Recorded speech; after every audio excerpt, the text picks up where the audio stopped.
Programme में एक बार फिर आपको खुशामदीद कहूँगी। मेरे इंतहाई मोअज़्ज़ज़ मेहमान दोनों साथ ही मौजूद है। दानियाल साहब, ये अपोजिशन लीडर का मामला क्यों हुकूमत हल नहीं कर रही है? अपोजिशन लीडर के लिए महमूद अचकज़ई साहब के नाम पर क्या एतराज़ है सर? देखें, ये तो फिर जो जमातें हैं, ये तीनों जो जमातें हैं, बल्कि जो भी कोलिशन में बैठी हैं, उनका मिलकर फैसला है। और आई थिंक ये पार्लियामेंट्री जब ये फोरम पे दोबारा डिसाइड होगा तो आई थिंक ये मामला हल हो जाएगा। लेकिन आप तो जो पार्लियामेंट्री उसका जो तरीक़ाकार है वो यही है कि जो लार्जेस्ट जमात है उसका अपोजिशन लीडर होगा। ये पॉलिटिकल नॉर्म्स भी हैं, तरीक़ाकार भी है, और उसी के तहत डिसाइड होगा। अचकज़ई साहब पे आपको कोई एतराज़ नहीं है? किसकी तरफ? महमूद अचकज़ई पर नहीं, अगर वो पीटीआई ज्वाइन करके आते हैं तो फिर तो आई थिंक कोई एतराज़ नहीं है। और अगर इसी तरह है तो आई थिंक इसका तरीक़ाकार ज्वाइन करके ना है, लेकिन नॉमिनेट तो पीटीआई नहीं किया है। देखें, फिर देन अगेन मैंने आपको बताया पॉलिटिकल नॉर्म्स होते हैं, पॉलिटिकल जो तरीक़ाकार है उसमें यही है कि जो largest opposition, this is not something जो अपना मतलब जो लार्जेस्ट अपोजिशन पार्टी है उसका नॉमिनी होता है। एंड आई थिंक कि इसके ऊपर तमाम जमातें बैठकर इसके ऊपर आपने ये चीज पाकिस्तान तहरीक इंसाफ को कन्वे कर दी है कि अगर आपके पास से कोई होता है अपोजिशन लीडर तो ठीक है, अदरवाइज आपकी जमात से बाहर उसके ऊपर तो इनको पता है ना, इन्होंने तो पहले दिन से इनको ये बात आप लोगों ने कन्वे की है। ऑफ कोर्स इनको पता है, बैठ के ये इनके पहले भी नहीं किए थे और आगे भी नहीं किए बनेंगे। लेकिन देखिए, मैं खाली एक बात कर लूँ, मेरे भाई ने यहाँ बात की करप्शन की और मेरे भाई ने यहाँ बात की इनकॉम्पिटेंस। देखें, आप जो पिछले 13 साल में आप कह रहे हैं सूबों को देख लें, आप जाएं, मैं कहता हूं कि मेरा ससुराल है ना, मैं जाता हूं पेशावर में, हाथ जोड़ता हूं, मैं कहता हूं यार खुदा के लोगों, तुम लोगों को क्या कर रहे हो? तुम अपना कंपैरेटिव एनालिसिस करो, अपना पंजाब को देखो और चीजों को देखो।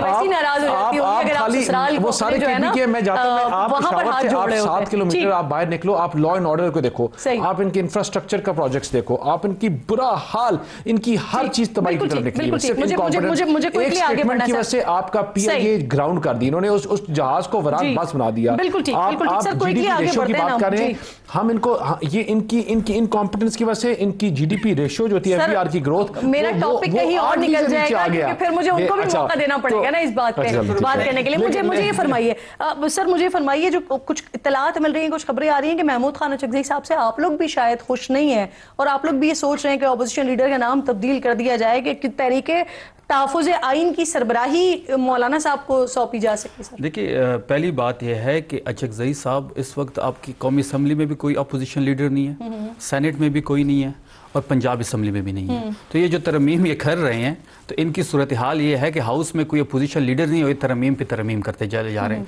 दूसरी बात मेरे भाई ने बड़ी की कि जी आइन में लिखा हुआ है कि सबसे लार्जेस्ट पार्टी जो होगी तो उसका ही अपोजिशन लीडर आएगा। तो हमारे तो तमाम एमएनएज ने साइन किए हुए हैं उस पर। इसके चलो, अगर आपकी ये बात पहले तो मानने से हम तैयार नहीं है इस बात को, चलो एक सेकंड के लिए हम मान भी लेते हैं, तो पंजाब असम्बली में जो हमारा अपोजिशन लीडर उसको क्यों नहीं बनाया जा रहा, उसको क्यों नहीं नॉमिनेट किया जा रहा, सेनेट में क्यों नहीं हो रहा?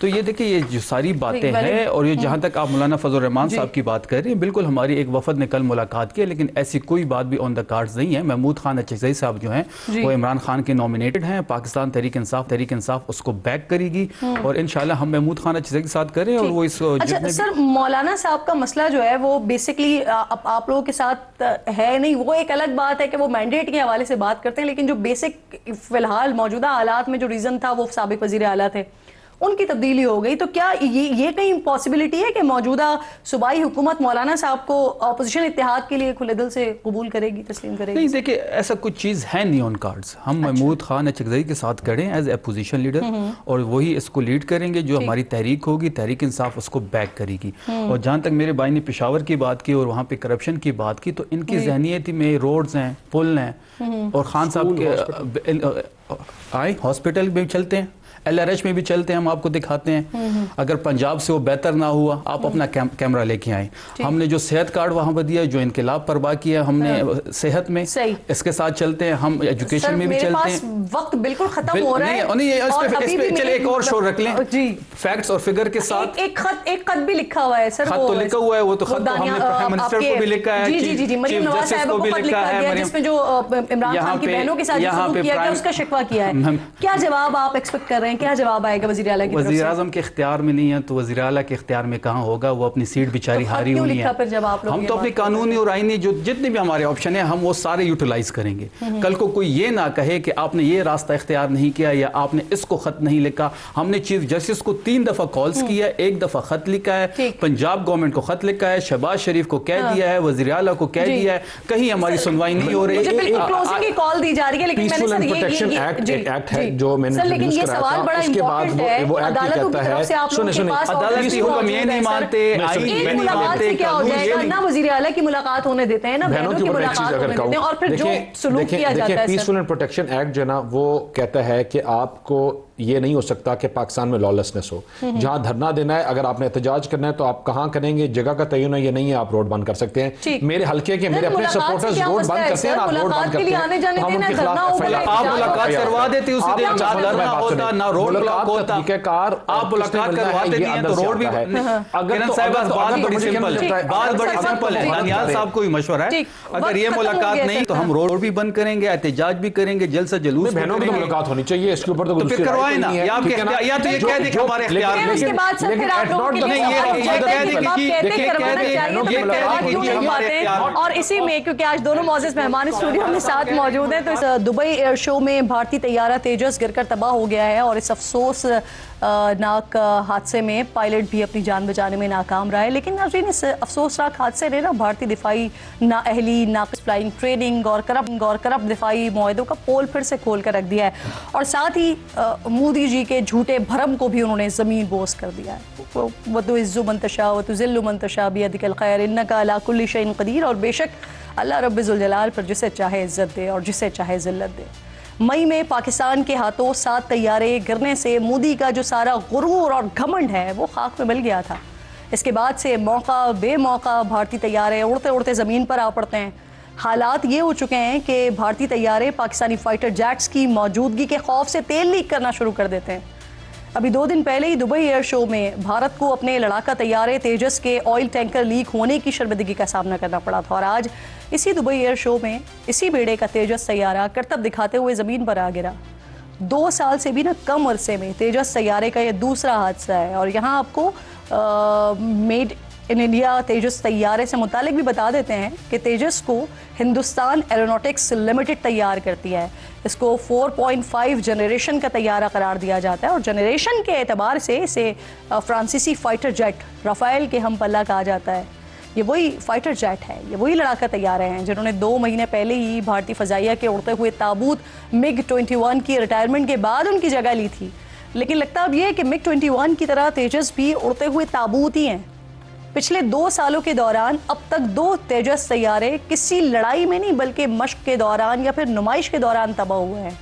और भारतीय दिफाई सलाहियत का हाल ये है कि बॉलीवुड में भारत के general Akshay, major Sunil, colonel Siddharth, captain Vicky, wing commander Hrithik और squadron leader Deepika, flight lieutenant Ajay इस शूटिंग में ना खूब शोशा करते हुए दिखाई देते हैं। और जब मैदान जंग में खुद को साबित करने की नौबत आ जाए तो फिर कभी 7-0 की हजीमत और कभी अभिनंदन के साथ गिरने के भारतीय फ़ज़ाइया का जो पोल है वो खुल जाता है। और जब ऐसा होता है नाज़रीन, तो अपनी इस आलमी ज़िल्लत और रुसवाई पर झूठ का पर्दा डालने के लिए मोदी सरकार बॉलीवुड की चमक दमक से ना इस बेइज्जती का लाइव नज़ारा करने वालों की आंखें चुंधियाने की कोशिश करते हैं।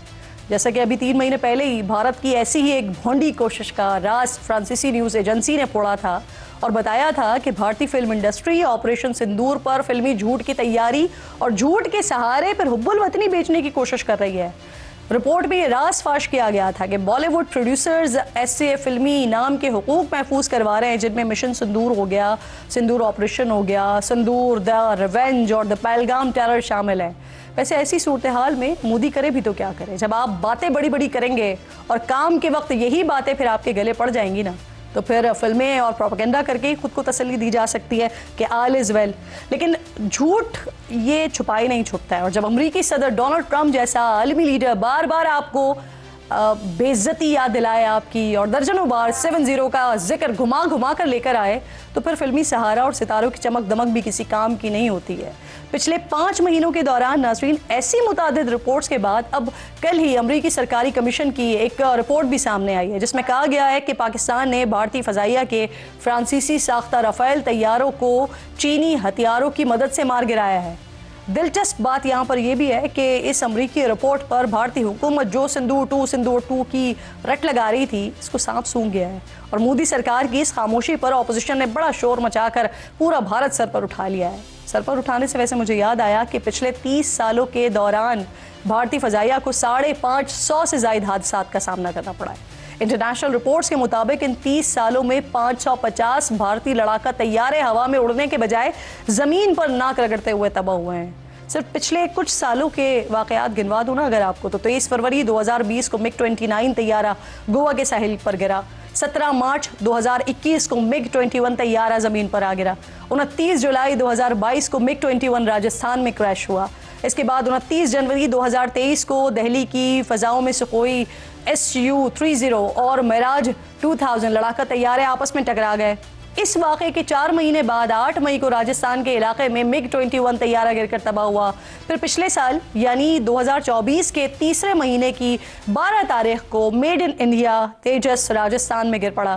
फिर 4 नवंबर 2024 को MiG-29 तैयारा आगरा शहर के करीब गिरा। अब इत्तेफाक देखिए यहाँ पर कि भारत के ये तमाम जंगी तैयारे मशकों, ट्रेनिंग्स और तरबियत के दौरान गिरकर तबाह हुए। इसी तरह के हादसों का ना ख़त्म होने वाला सिलसिला आज भी जारी है। भारतीय एविएशन के ये हादसात भारतीय फ़ज़ाई निज़ाम की कमज़ोरियों, नाअहलियों, पायलट्स की नाक़िस ट्रेनिंग, करप्शन और SOPs की खिलाफ वर्जियों को बड़ा नुमाया करते हैं।